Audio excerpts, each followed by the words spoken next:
Well, we're about to do a big test, and that is testing our windows. I was out here the other day and water was pooled in the bottom of one and a little bit on another, and I'm hoping it's not all of 4 of the windows that we put in, but we did have trouble with that caulk gun, so we'll see.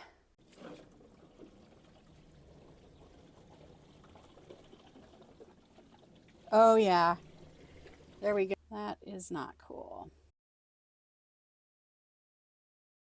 A lot of water there too. Shit. I knew it. Damn it. This is the window I'm thinking might not leak because this was before that glue gun had any issues.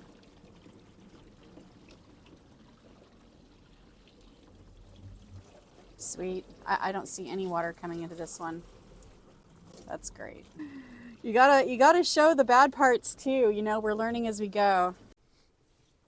Okay, last test. Here's hoping. So far, so good.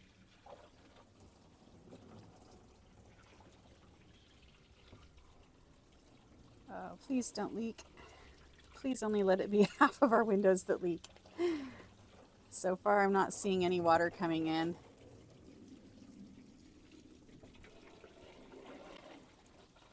Oh, I think I saw some. Yep, bummer.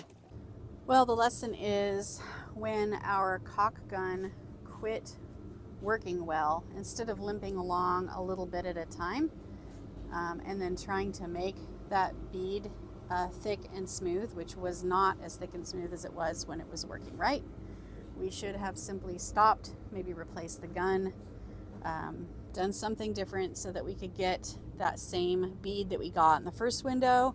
First window is perfect. Not a single drip of water coming through this one at all. All 3 of the ones where the caulk gun wasn't working right are leaking like a sieve. So I will probably take those into an actual glass place to get those removed and replaced. I think it would be a beast to get those back off and try to redo it ourselves. I will keep you posted on that. But now we're going to see if we can screw up the flooring. So the flooring I'm going to put in is this vinyl flooring. And the reason I chose this one is that it is antimicrobial. It resists extreme temperatures, which is pretty cool. A lot of them I saw didn't. In case the van gets really hot or really cold, that should keep it from expanding and contracting too much, which could cause buckling. The underlayment is attached, and it's waterproof. So, oh, also it says it is extremely scratch resistant, which is pretty important. I've got 60 square feet here. I think I've got 50 square feet approximately in the van, so hopefully that's enough to cover the fiddly bits and any screw ups that I make. You can't tell because the floor is kind of beat up, but I have swept and wiped out the floor. I will take off all of the tape, obviously, at least this blue tape. I don't need that right now. The other tape is sealing that old rack system. And I think with the underlayment, it will also be more forgiving with, everything's pretty much flush, but there is just, faint hairline bumps here and there. And I think the underlayment will help with that as well. So I'm thinking I'm going to start behind the driver's seat on that nice straight edge. Watched a whole lot of videos and read a lot about flooring. There's so many ways to put flooring in and so many different floorings to put in. But I think that's what I'll do, and then I'll work my way across, and hopefully this will be amazing. The first one, as you can see, we're going to have to cut where the bulkhead would have been so that it butts right up against that platform behind the seat. So I'm going to use tin foil to try to make a nice little pattern and then see if I can get that cut and placed. Did you come out to help me? Are we going to make a van? Yeah? Mwah. Hi, Luna. Mwah. Okay. We got to get busy. Busy. There's that. Ooh, that doesn't show up at all. Yeah, there we go.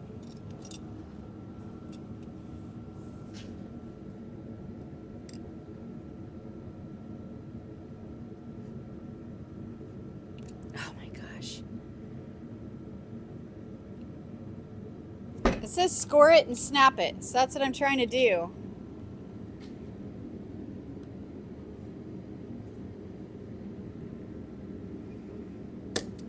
We'll just see.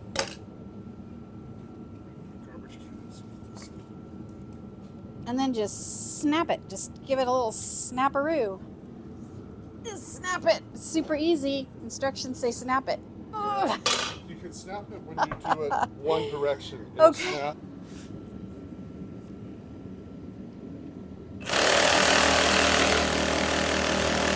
Rookie move, I cut out the exact mirror opposite of what I needed to notch. All right, let's see if I can get this one right.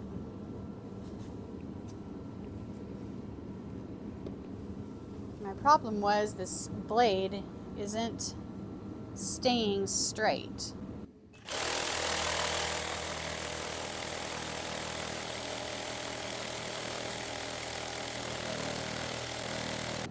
Damn it, did better eyeballing it than I did trying to follow my line. Just watching the blade. Okay. This is a longer cut, so this is really gonna suck.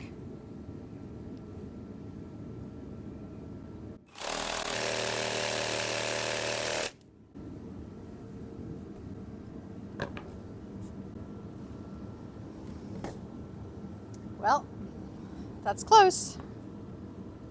Let's see if I can get this last little bit. Oh, wow. So, this whole thing just is broken. Great. Well, that's not helpful. So there's two screws that held this on, and one of them was what broke off. I haven't even got my first piece of wood in yet. My first piece of fake wood in yet. And wasps. Wasps are waking up. That's great. I think this is a paper wasp and not a yellow jacket. I already killed one in my room last night. It was in my bed. This one I'm going to put outside. This is going to be my first piece actually in the van. I'm going to lay them out, and then I am going to click them in after I'm sure I've got it right. So the other thing I'm going to do is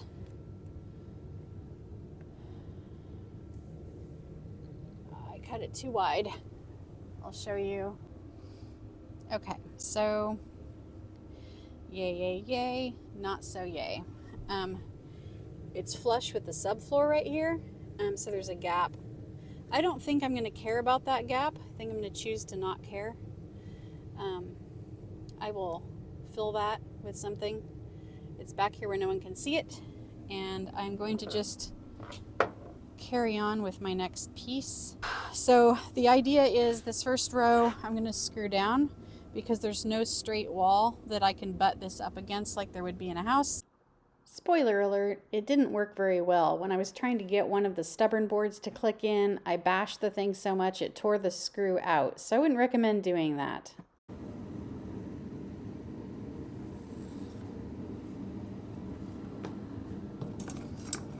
Okay.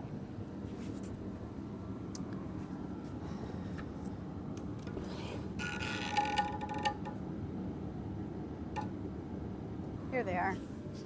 All right.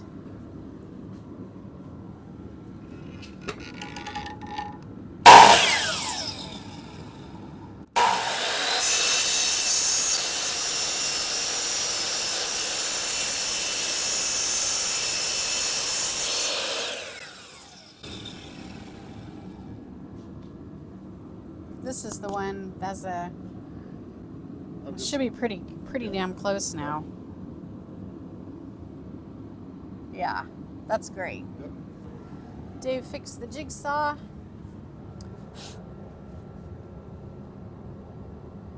And the blade is straighter, which is great.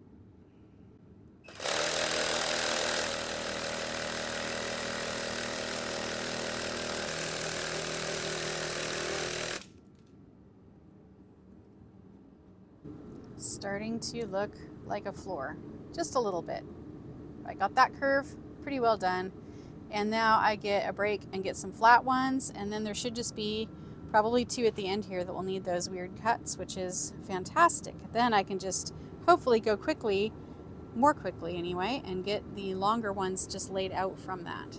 And tinfoil's working pretty good for getting it into the shapes that I need to and using it as a template. This is not going to be perfect, and I'll put some kind of edging here.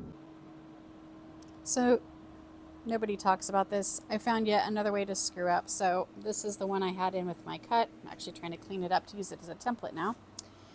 What I was paying attention to was this edge here. It needs to click into the one before it. And so I was cutting my stuff and measuring it, but what I wasn't thinking about was also the next one down needs to click into the end, and I cut from the wrong end. So this one, you can see this end has this piece to click the next one down, and this one does not. So I can't use it. So now I'm going to use this one as a template to cut a new one of that size. So I am definitely learning a lot. This is, I'm used to being good at things. Huge learning curve here. So let's see what I can do now. Where are my glasses? There they are. Whoop. All right.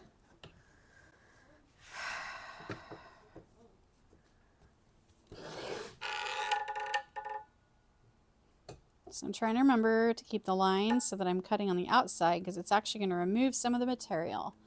Keep this edge flat against the guide. Use my eye protection.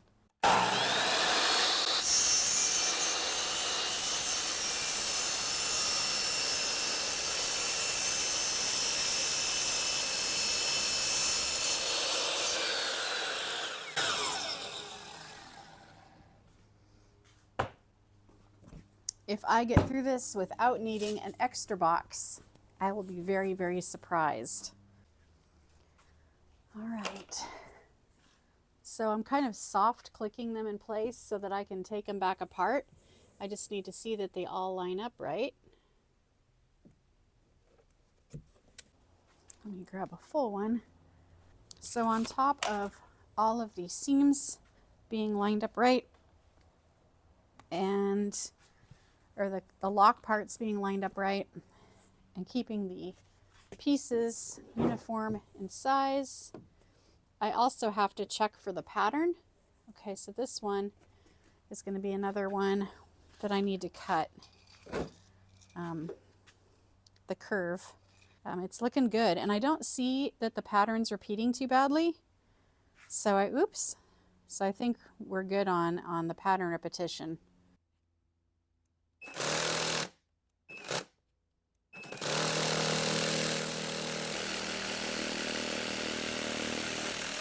It keeps leaving a little bit at the end, and I'm just kind of cutting off with this safety knife so it doesn't have that sharp bit. This looks a little less than straight. Yes, I'm cutting toward myself bad. Okay, that should do. Are you inspecting? Good job. Okay, so this is not perfect, but I'm going to be putting some edging down anyway. And what I did was I started on the back side so I could get the flat edge and work this way because of the way these lock together. When I got to this edge, it was too far away for it to, there was going to have a strip basically like 1.5 inches left. So it's too much for my edging to cover, and then it wouldn't have anything underneath it unless I cut that like 1.5 inch strip, which just would be more like able to break and less stable.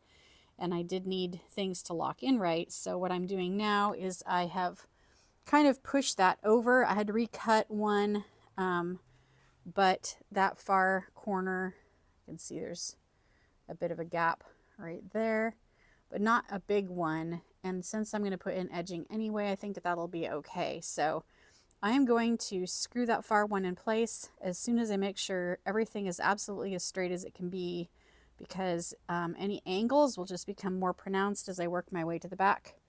But once I get these in place, this horrible, horrible jigsaw puzzle, build your own jigsaw. What do you think? Then it will be a little easier because for the most part, other than cutting around the wheel well, I'm just going to be laying out the full-size boards and then cutting them to fit at the end, which is fantastic. I'm excited about that part. It looks like I lost sound on a few clips, but here's me putting in another board. And it was really satisfying when I got the edges to line up so that the seam wasn't super visible. And there was a lot of removing and re-adding and shifting and sliding to get these to lay right. As you can see here, the seam on the left and the seam right there are looking really great, but right there is an example of one that isn't clicked in all of the way. So I had to try to close the gaps so that you couldn't really see that dark line. All right, here's what I have so far. In hours and hours and hours, I've got maybe a third of this done. And this is a beast. When you get a nice seal like this, and then there's a tiny gap and you pound it, then you break that seal somehow and you got to go back and start over. I got really overzealous and made a chip here. This is going to be under my bed, so only you will see it. So I guess that's everybody. I am getting closer. I will film it when I'm done. But wow, I haven't been filming a ton because this requires a lot of concentration and I am sparing you a lot of four-letter words. If this wasn't my first floor, I probably would have succeeded in getting this in 3 boxes, but no. I need like 2 more boards and it can only be certain ends that will click in, so I actually need to get another box. I'll double check on my scrap wood. But I am calling it for the night. I am totally whooped. This floor is kicking my ass, but it's looking good. That's a wrap for now. This is going to end this episode so I can get it edited and out. These things were actually kind of a beast to get in, but I think their function is great. The problem is not having that straight wall to butt them up against. So I brought it all the way to the back. The other thing I did was I bought 3 boxes. That's 60 square feet, and I needed 50 square feet. But because of the ends that you need, I had to go get another box. So beware of that. You're definitely going to need more flooring because you can only fit it in a certain direction. Especially when you've got a learning curve like me, and I have some pieces that I really screwed up. So at the time that I did this board, this is my biggest flaw. So at the time that I did that board, I was using it as scrap, but I didn't think I was going to go back for a 4th box. I thought if I used every bit, I could do it. And I was not right. I had to go back. So I didn't want to undo all this flooring. This is going to be under my bed. No one will see it, but I am concerned about any moisture getting in there. So I'm going to seal that up. So that's one thing I still have to do to the floor. I've got this edging in the back. And it looks really good, but I need to find the screws to screw it down. It's not screwed down. And I bought 2 pieces, one for the slider, but because there's a tiny little gap, like a little under 1/2 inch there, this is only a 1x1 angle. So I'm going to need to find at least a 1.5 inch. It'll come in 1.5 inches. So it has a really good grip when I screw that down. So that will look nice and finished. Smooth out that edge, protect the edge of the plywood a little bit more, and that will be the floor. But I really love it. I love this color. This was called Pro Fresh Oak, and it was at Home Depot. So thanks for watching.